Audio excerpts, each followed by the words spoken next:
"2010 is the year of the wedge. Pros on the tour are no longer allowed to use the sharp square grooves that they've come to depend on. So what does that mean for you, the amateur? How will your game be affected? Will you still be able to impart spin on the ball and tuck it tight to the pin, or will you have trouble keeping the ball on the green? There is a legal and honorable way to work within the new USGA rules, and it involves breakthrough technology from the Bobby Jones Golf Company.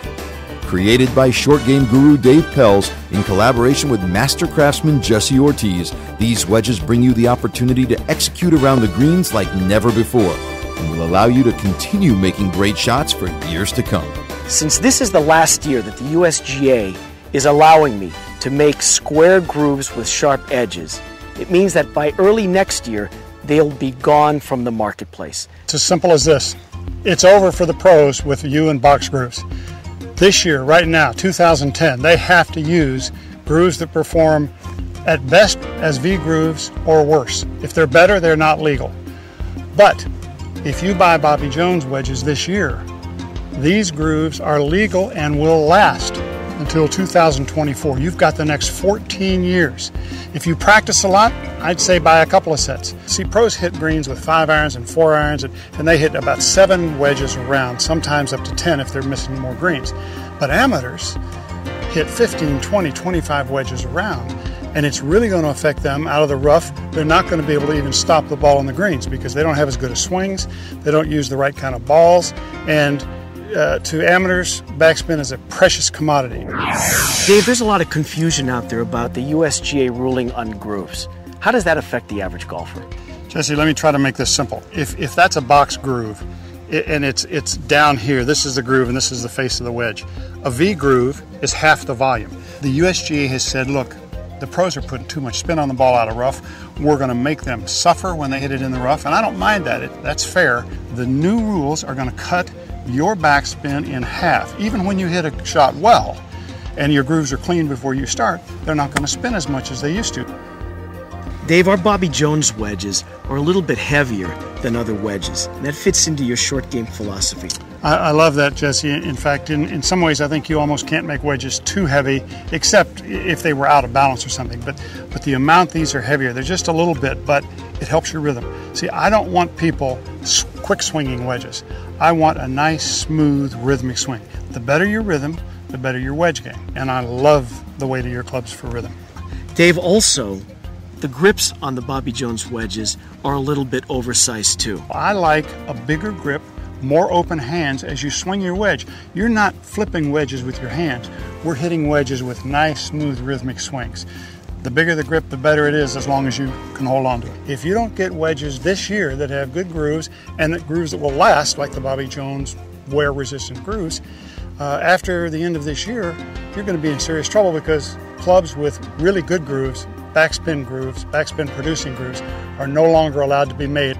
Let me show you the science behind what makes our wedges so special. We start out by using an exclusive steel alloy used in bearings that is very, very hard, very durable. It won't wear out. We mill that material with the proper face texture, and then we mill in the score lines. Behind this face insert, we place a 3M membrane. It's a bonding membrane.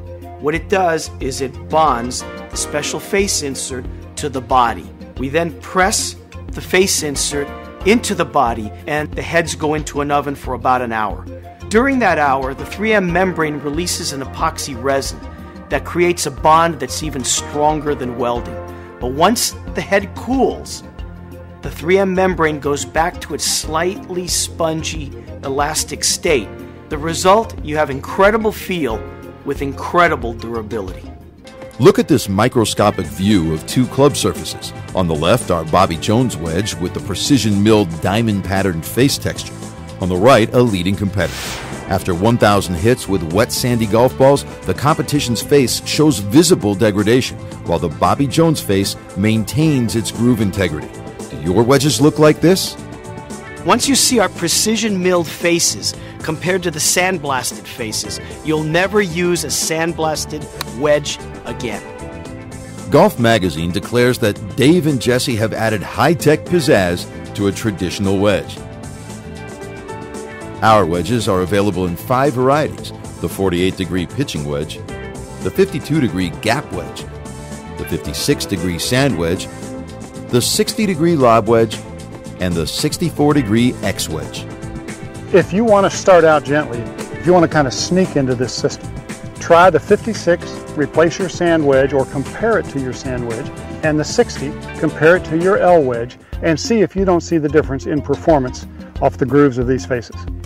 Look, if you don't know if you have good or bad grooves, there are 2 easy ways to test it. Number 1, if you hit good shots, clean, dry shots where you make good contact with the face and they don't have backspin on, the ball's not stopping on the green, you don't have good grooves. Or if you want to test them, put your fingernail, listen to this. If your fingernails aren't catching in the edges of the grooves, they're probably worn down and rounded and they're not sharp enough. The nice thing about these grooves, they're made out of this special steel. Take it from Dave Pells and Jesse Ortiz. Improve your short game by ordering the Bobby Jones wedges today.